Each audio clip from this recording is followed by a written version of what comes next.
Have you ever noticed that the more you open up to family, the more tangled everything becomes? You start off wanting to be close, wanting to be known, wanting to feel that warmth that comes from being truly seen by the people you love. But somehow, the more you share, the less peace you seem to have.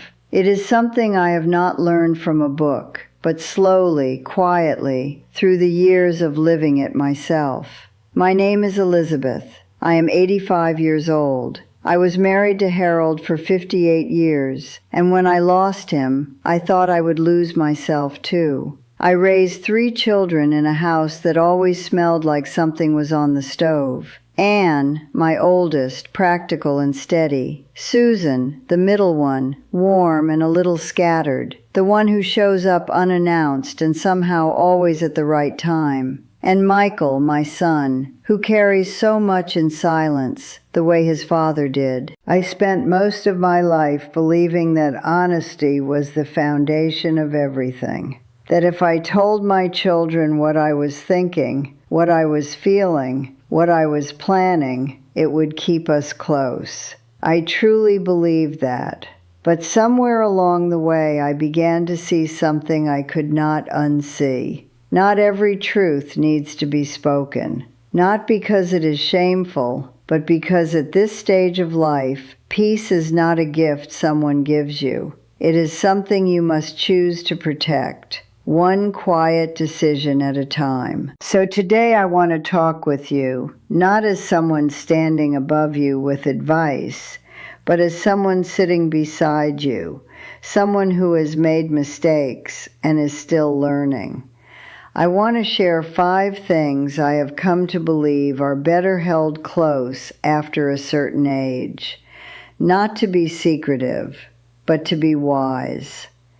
Have you ever felt drained after a conversation you thought would bring you closer to someone you love?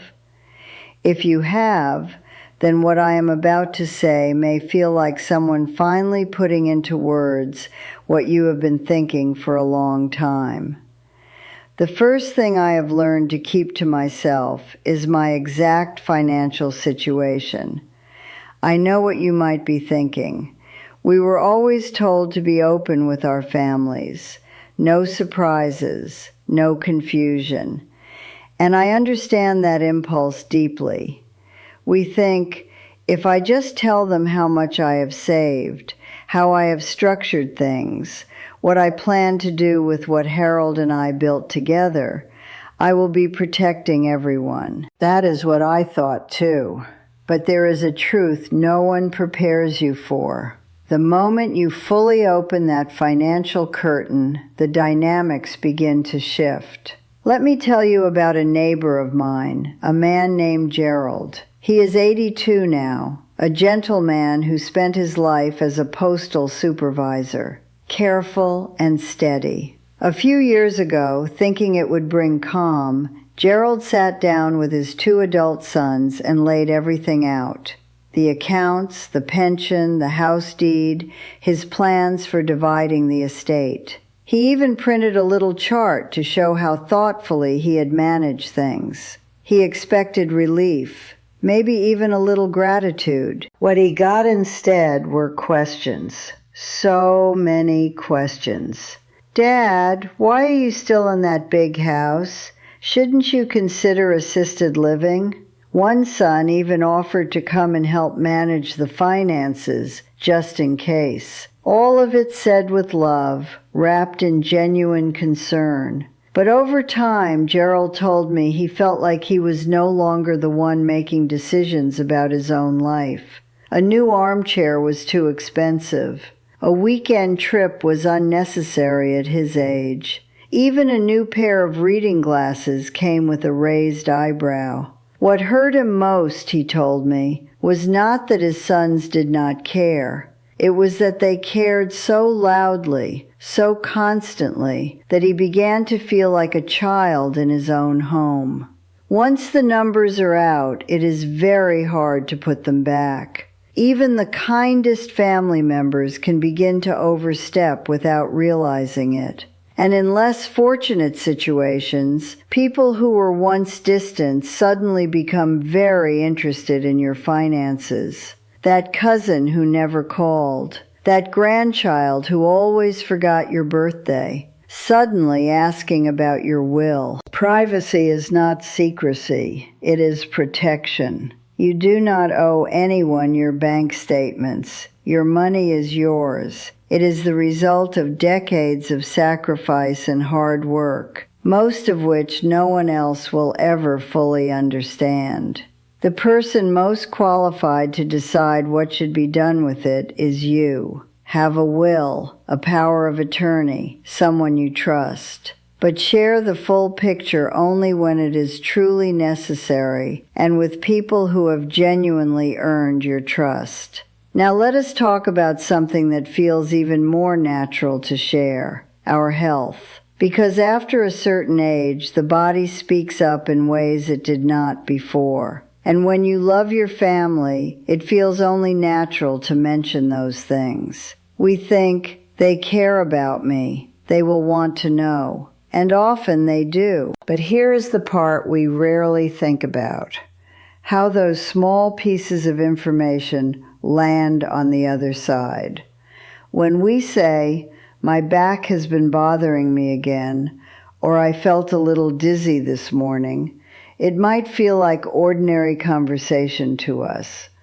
But to our children, those words carry a different weight.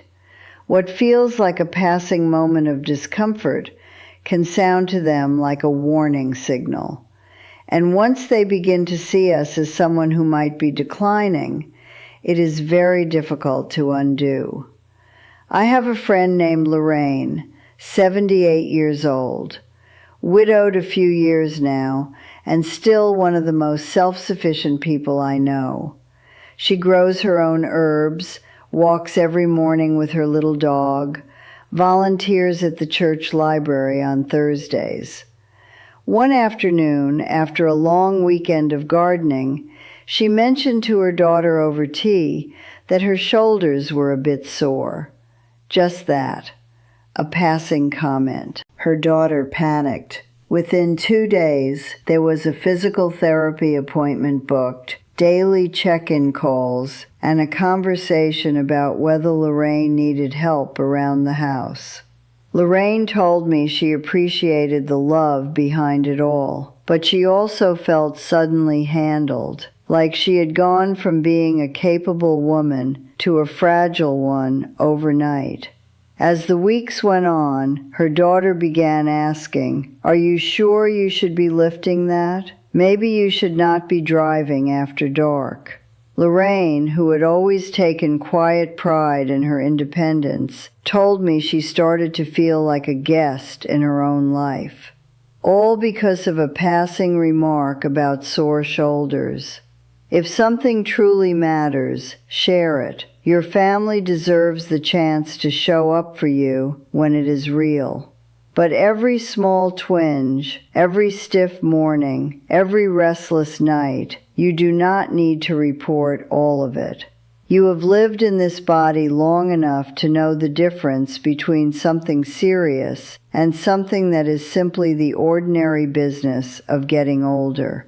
Trust that knowledge and ask yourself honestly, am I sharing this to feel closer to the people I love? Or am I, without meaning to, giving them a reason to see me differently? Because peace in this season does not come from having everyone worry about you. It comes from knowing yourself well enough to decide what to say and when to stay quiet. That is not denial. That is dignity.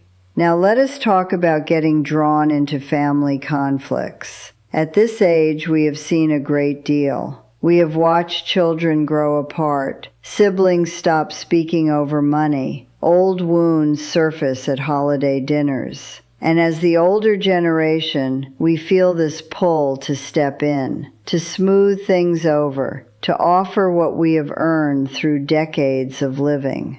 But here is a truth that only comes with time. The more you say, the more risk you take. Silence in family matters is not weakness. it is wisdom. I had a friend from my walking group named Vera. Sharp and warm, the kind of woman whose opinion everyone seemed to want.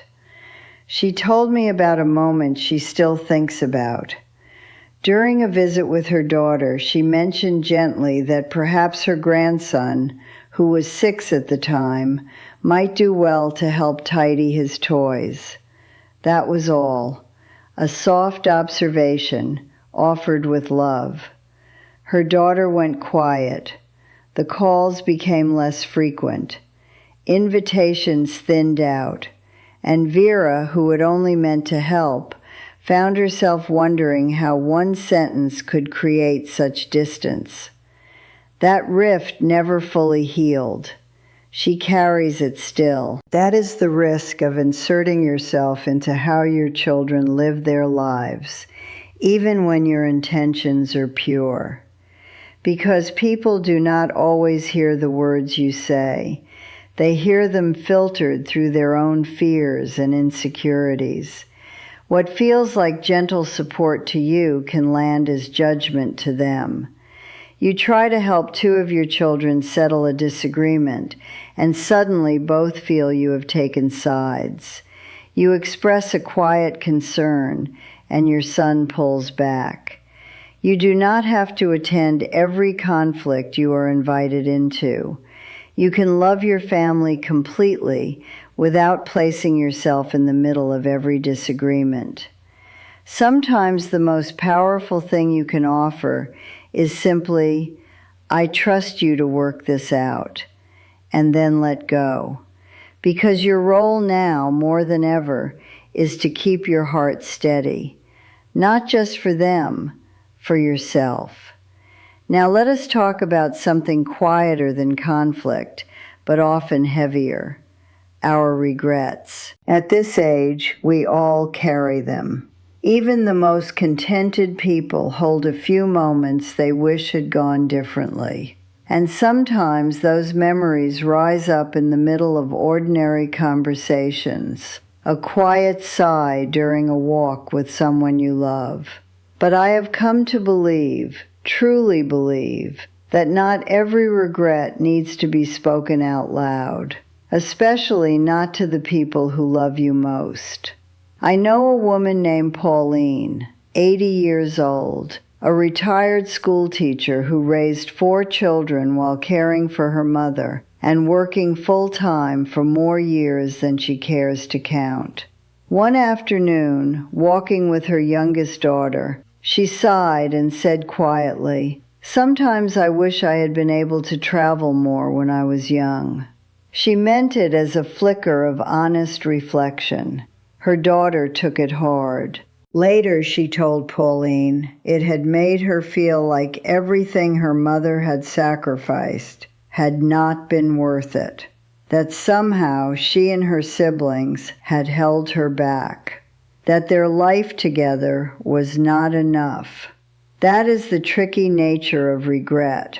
What feels like honest reflection to us can feel like rejection to others. When you say, "I wish I had worked longer," they may hear, "You were not enough." When you say, "I should have lived somewhere else," they may feel their whole childhood was not something you truly chose. The more we speak about looking backward, the more others begin to see us as someone stuck in the past, and they may start to treat you more carefully, as if your best days are behind you, even when you do not feel that way at all. Your regrets belong to you. They are real and they matter. But some reflections are better held close to the heart, not because they are shameful, but because they are sacred. Instead of saying, "I wish I had done things differently," consider saying, "I have learned so much from the life I have lived." That one small shift carries wisdom without sorrow. It honors your story without placing a weight on someone else's shoulders. Making peace with your regrets quietly, privately, with grace, that is not weakness. That is one of the deepest kinds of strength I know. And now we come to the fifth thing, your plans for what you leave behind. We have all heard the advice, do not leave your family guessing. Make sure everyone knows what to expect. Having a legal plan, a proper will, someone you trust to manage your affairs, these things matter deeply. But here is what does not get talked about enough. Sharing the details of who gets what, how the estate will be divided.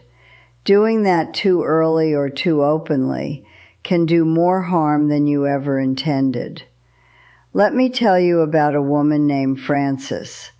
She is 84, a retired nurse who spent her life being careful and generous in equal measure. Wanting to be fair, she sat down with her 3 adult children and explained exactly what she was planning. Which accounts would go to whom, how the house would be handled, which heirlooms she had decided on. She thought she was doing the right thing. Within a few weeks, things began to shift. Her middle child, always easygoing before, started calling with opinions about whether now might be a good time to sell the house. Her daughter, who had moved away, began questioning whether she was receiving a fair share, given her sacrifices. Her youngest pulled back entirely, clearly uncomfortable but hurt all the same. What Frances told me stayed with me. She said, I felt like they started seeing the inheritance, not their mother. That is the risk. When you share your plans in detail, even with the purest intentions, it can stir up expectations and quiet resentments you never invited. And once people know what is coming, they may look at your daily choices differently. Why are you spending money on a trip now? Should you not be setting more aside for the grandchildren? That pressure, even when it is never spoken directly, chips away at something precious.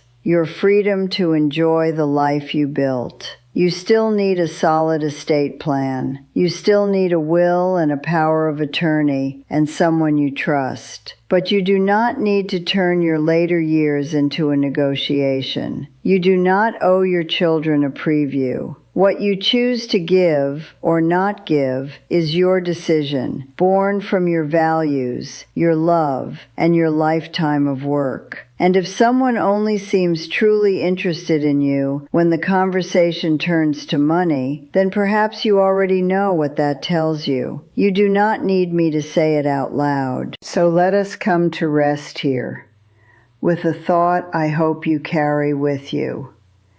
You have spent most of your life giving time and patience and comfort and wisdom, giving yourself in ways that were never fully counted or repaid. And now is the season to guard something for yourself, your peace. Peace is not a luxury at our age. It is a necessity. A quiet home, a calm heart, the right to move through your day without feeling watched or second-guessed or judged for choices that belong entirely to you. And sometimes the way you protect that peace is not by building walls, but simply by choosing what to hold close. Not out of fear, not because you do not trust the people you love, but because you understand the way only someone who has lived long enough can understand, that some things are sacred, that your inner life belongs to you, that not every truth needs a witness. I want to ask you something, and I mean it genuinely. What is one thing you have been carrying that perhaps belongs only to you? Not as a secret kept in shame, but as something precious that deserves your own quiet protection. If something in what I shared today touched something in you, I would love to hear your thoughts in the comments. Whatever feels right to share, I read them and I find more comfort in your words than you might imagine. We are not so different, you and I. We are all just trying to live these remaining years with a little more grace, a little more quiet, and a little more peace than we sometimes managed when we were younger and in such a hurry. Thank you for being here with me today. Take care of your heart, take care of your peace, and never forget, you have earned it. I think about Harold often during these quiet afternoons. He was not a man of many words either, but he understood, without me having to explain it, that some things you keep between yourself and God. Some things you do not put on the table for everyone to pick over. He called it knowing what belongs to you. And 58 years later, I think he was right about that more than almost anything else. There is a kind of freedom that comes when you stop feeling obligated to explain yourself to the people you love. When you realize that love does not require total transparency, that you can be close to someone and still have a private interior life, that you can care deeply for your children and still hold certain parts of your experience just for yourself. That is not distance, that is wholeness. We were taught, our generation especially, that to be a good mother, a good wife, a good neighbor, meant putting everything on the table, holding nothing back, being available in every way, at every moment, to everyone who needed something from you. And I gave that willingly for most of my life. I do not regret it. But I also see now what it cost. And I wish someone had sat beside me when I was younger and said, "You are allowed to have a self that belongs only to you. You are allowed to keep something in reserve, not for spite, not out of secrecy, but because a person who has given everything away has nothing left to stand on." That is the lesson I would pass to you if I could pass only one. You have spent decades in service of other people's needs and other people's peace, and that is beautiful. That is the kind of life worth living. But you have arrived at a place now where your own peace is not a luxury. It is the thing you owe yourself, the last debt you have not yet fully paid. And paying it does not require doing anything dramatic. It only requires choosing, quietly and without apology, what to share and what to hold. Do not be afraid of that silence. It is not emptiness. It is yours.